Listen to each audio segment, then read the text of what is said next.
Hey everybody, it's Ashley. Welcome back into my kitchen. This morning we're working on an Easter baking project. I have 2 recipes picked out from the Great Scandinavian Cookbook, which is a gift to me. I have Scandinavian ancestry. It's a large part of my ancestral background. Norwegian, Swedish, Irish, English is the majority of my lineage. And so I was thinking that it would be really fun to be able to make some things and enjoy them on Easter as a family. So there's 2 different things that I picked out. The first is a Norwegian coffee bread. Now this is going to take some rising, so while it's rising, we will be able to make the second recipe, hopefully in completion, which is a Swedish chocolate pound cake. So I'm just going to finish making my coffee, and I have a nice spring mug here, and then we'll get started. The first step on the Norwegian coffee bread is to get the yeast going. So I pulled my yeast out of the freezer, and I'm getting 2 packets worth, which is 4 1/2 teaspoon, into warm water. I'll be sure to put both of these recipes in the description box if you want to give them a try. After giving the yeast and water a good mix to dissolve the yeast, I'm going to let this rest for about 5 minutes while I get a few other things ready. Here's the yeast mixture after sitting for 5 minutes. I did have an issue and didn't capture the rest of the wet ingredients going in, but it is evaporated milk, sugar, cardamom powder, butter, salt, and then the yeast mixture. I got this mixing to stir well, then we added 3 of the 4 cups of flour. I'm left-handed, so the shield is backwards for me to use my left hand, but no big deal. I did forget though, so I put it on the left to start.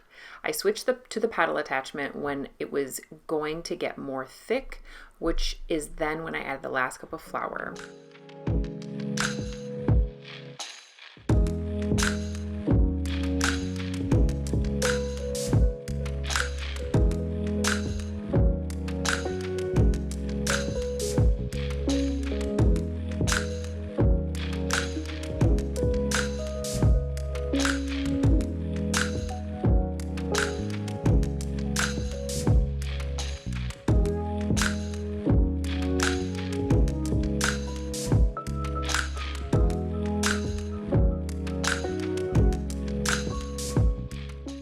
And then after that, this needed to sit covered for 15 minutes.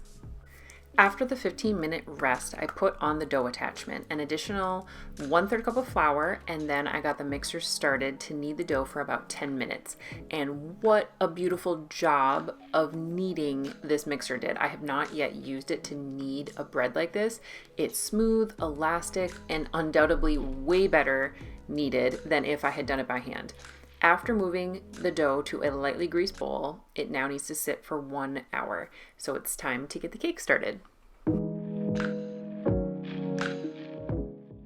The first thing I wanted to do was whip the egg whites because I wanted to try and use the stand mixer for that. These get folded in at the very end right before baking. My mixer couldn't really reach the egg whites, as you can see, so I had to pull out my hand mixer to get this step done. Once they were light and fluffy, I set them aside and got the rest of the wet ingredients in the bowl. The next step is to make the powdery mixture out of the vanilla wafers. And now we don't try to avoid gluten and some of the other things it had listed on the box, but I often find that the nutritional profile of things like this are slightly better than something more conventional because of the intention put behind the product.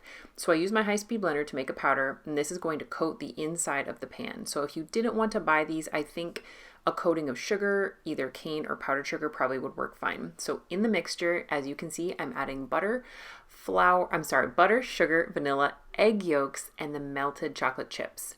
Next, I added the baking powder before I added the flour. The amount of ingredients still wasn't enough for the stand mixer to be very effective, so I went back to the hand mixer to use for the cake. You then alternate adding the flour and the cream, but I deviated from heavy cream and used half and half because that's what I had. After that was all mixed, I folded in the egg whites, and the batter smelled absolutely beautiful at this point.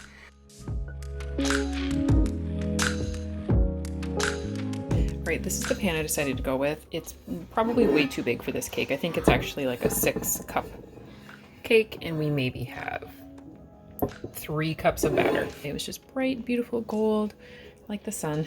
So I thought that would be wonderful. But I don't have any cooking spray. I don't usually have that. and I don't have a pastry brush. So it's gonna be interesting how to get into each one of those little grooves. I'm probably gonna use oil in the pan instead of butter just because of those factors. So we'll see how this goes. All right, we are gonna take another run at this. I tried olive oil in here and it turned out awful, disgusting. And then I tried putting the wafers in and it was awful, and the oil was repelled from this coating, so it didn't even stick to everything I needed it to stick to. So then I thought maybe I would use my other pan, and that was a mess. So I have a neighbor who I'm just gonna use this. So it is what it is. She came to the rescue. I'm super grateful. So let's get this going, give this another try.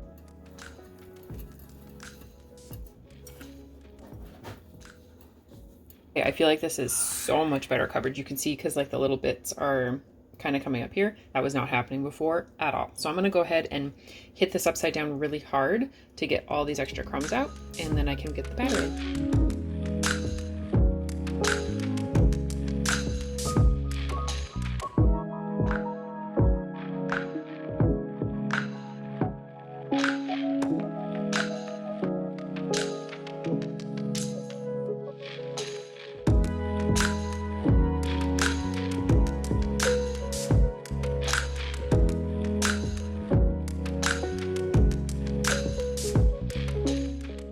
For shaping the bread into loaves, the instructions say to grease the surface, and while it seemed like a lot of oil, I was just trying to stick to the recipe, so I went with it. I also was supposed to shape these loaves in a circular shape, and I knew that initially because I read through the recipe a few days ago, but for some reason when it came to actually making these, I did this regular sort of log shape. And so we're just going to stick with that. And I just totally forgot. So they may not be as pretty, but they should be just as tasty. The loaves are kind of flat too. Maybe next time I try to add just a little bit more flour to help them hold their shape a little bit more.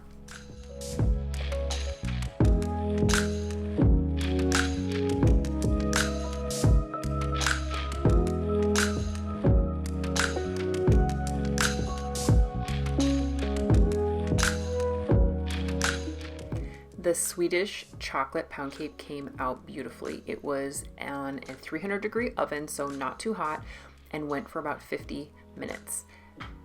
Here is the bread after it's been sitting and rose for an additional 30 minutes, and in the oven it goes. Sometimes I think pound cake can be a little dry, but not this one. The sides pulled away from the edges ever so slightly, which made it getting out of the pan super easy. We absolutely could not resist breaking into these treats. And of course we left some for Easter proper, but the cake was not too sweet, and even with the powdered sugar dusted on top. And it wasn't overpoweringly chocolatey either. I'm not a fan of certain chocolate flavors, and this was so mild and just beautiful. The bread was out of this world good. It was moist, but not like a cake, and it held together enough to make a tremendous texture. The cardamom was a phenomenal flavor in this bread, and I'm so looking forward to incorporating that flavor into many more things that I make and bake in the kitchen. Both of these recipes are fantastic, even with the changes that I made to them, and it's wonderful to have recipes from our cultural backgrounds. I hope you have a wonderful day. Happy Easter, and we will see you soon.